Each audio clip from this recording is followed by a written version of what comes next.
to our YouTube channel titled VCB Vinyl City Broadcasting, your transit express to rock and roll trivia. I'm Marie, the host of VCB. I need to catch the downtown express to the Village. For those of you out there that don't live around the New York metropolitan area, it's Greenwich Village, and I need to get to the Village Hat Shop.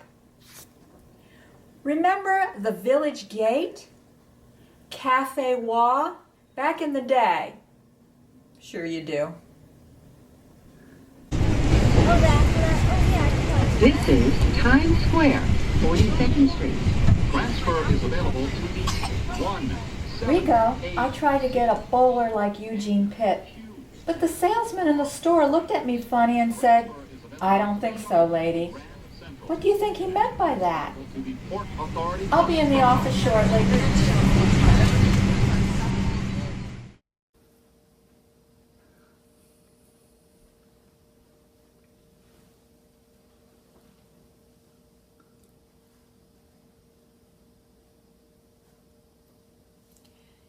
You know, Rico, Eugene and I have similar bowlers. What do you think?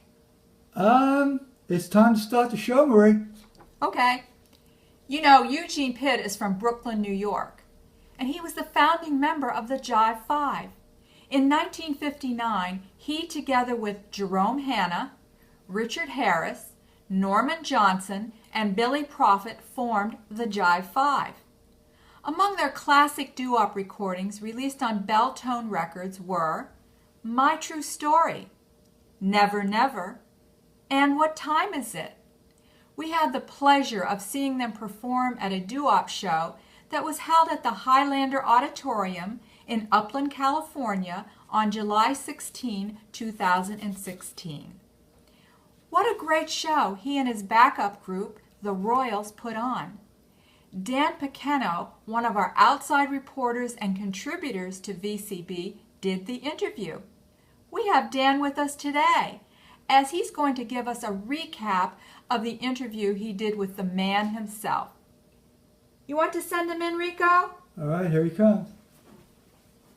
Marie, Yeah. good to see you again. Last time we came together, we were doing a little recap of a video that we did with Mr. Terry Johnson, one of the original members of the Flamingos. We certainly were. And it's so nice to see you again, Dan. Well, thank you. You're looking dapper as ever. Thank you again.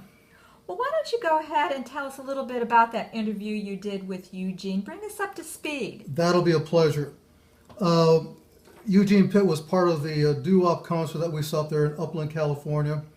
And Eugene Pitt performed his song, My True Story, just like I remembered it on the record in 1961. But he and some other artists showed up at midnight. Oh, boy. After the concert. Oh, wow. And you'd think these people would want to be going to bed, but no. They were happy to come visit with Vinyl City Broadcasting for their interview.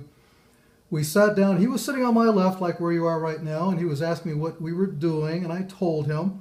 And he goes, "Hey, let's do this interview." So we got to learn about him as a person, his history, and he told us about him going into the recording studio and recording the song My True Story, where somebody in the studio said, "Eugene, that's a hit." And when he said that, I was telling myself, you know what? If I was in that studio, I would have said the same thing. So, what do you say we have Rico roll that video right now? Yes.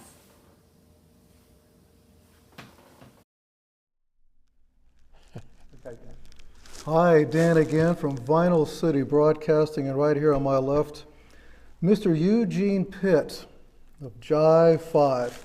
When I think of rock and roll, I truly do think of the song, My True Story. What trivia would you like to tell us about you or the song, Gene?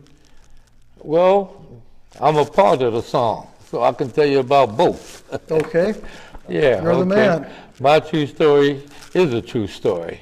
It's a song that I wrote back in 1953. I wrote the song, and at the time I wasn't recording until I met a Miss Oscar Walser. I was working in a Key Food in Brooklyn. I was the stock clerk.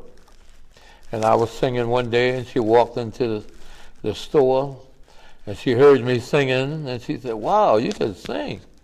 So you should come see my husband because he's a songwriter. Hey! He's a musician." So I said, "Yeah, all right." Time went by. It was like maybe a week or two later, she came back. She said, "I told my husband about you." I thought she was really just, somebody. So she said, "Well, why don't you come around and see my husband?"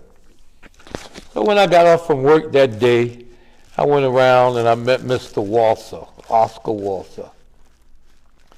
And he told me, he said, "Yeah, my wife was telling me about you. Said you can really sing." He said, "Sing something for me." I said, "You really want me to sing? I got a group." He said, "Oh, you have a group?" I said, "Yeah, I have a group." He said, "Well, when can I hear your group sing?" I said, "Well," he started playing on the piano, showed me he was a piano teacher and that he was all about music. So I said, "Well, I'll bring my group around this weekend." He said, "Yeah, okay, y'all can come around and we have dinner." I said, "Wow, that's all right." So I went home and I told the fellas, we got a audition with this guy that writes music and stuff like that. So they were, like very excited about it. And that Saturday, we got together and we went to Mr. Walser's house. So we were there. He had a son, Neil, Miss Walser, and Jeff. They were there at the house. So we went in and we said, your father want to hear us sing. What a great interview, Dan. The VCB team also had the pleasure of spending some quality time with Eugene after the interview. As Dan said, it was quite late, and we really appreciate that Eugene gave us some of his time. Unfortunately, we also had some technical difficulties that evening, and we didn't get all of the interview. We apologize. But half of Eugene is better than no Eugene at all. He's a Brooklynite, and they know how to do it right. Rico, why don't you put up some of the pictures we took at the meet and greet and the mock-up billboard ad you designed for him? First, this was a billboard comp that Rico designed, and as the headline says, "What time is it?" It's time for all of you to get out and support the music that has been a part of your rock and roll DNA since the first time you heard My True Story. It would make Eugene a happy man.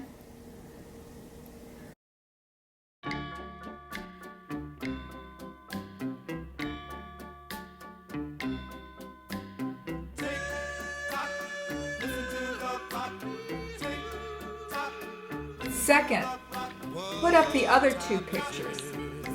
The one of Debbie presenting him with a 45 RPM rock and roll clock that she designed specifically for him, and the other of Eugene at the meet and greet table holding a picture of the group. You know I really love Eugene's suit, Rico. I wonder how I would look in a suit like that, Marie. I don't think you could pull it off, Rico.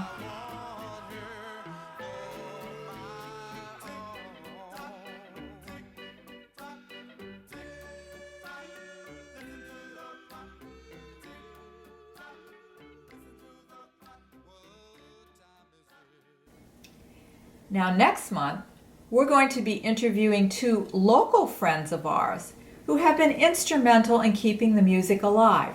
First, Mr. Peter King of the Royals, an accomplished a cappella group that has shared the stage with many of the legends of doo-wop. And he also sings background for Jimmy Stevens of the Safaris. Our other guest, local DJ who goes by the AKA the Z-Man, Mike Zuccaro, who is a staple in San Diego and has hosted a radio doo-wop show called The Sock Hop. Be tuned in next month's show for the best in a cappella and doo-wop entertainment.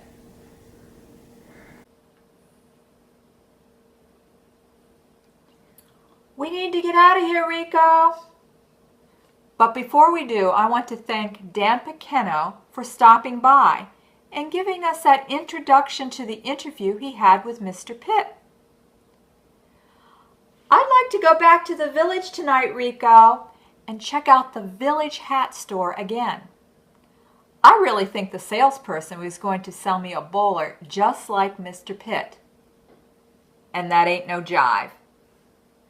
Remember, all contact information for Eugene Pitt and VCB will be posted on our final slide. Also, if you missed any of our previous shows, just go to YouTube and type in VCB Vinyl City Broadcasting. Turn off the lights, Rico!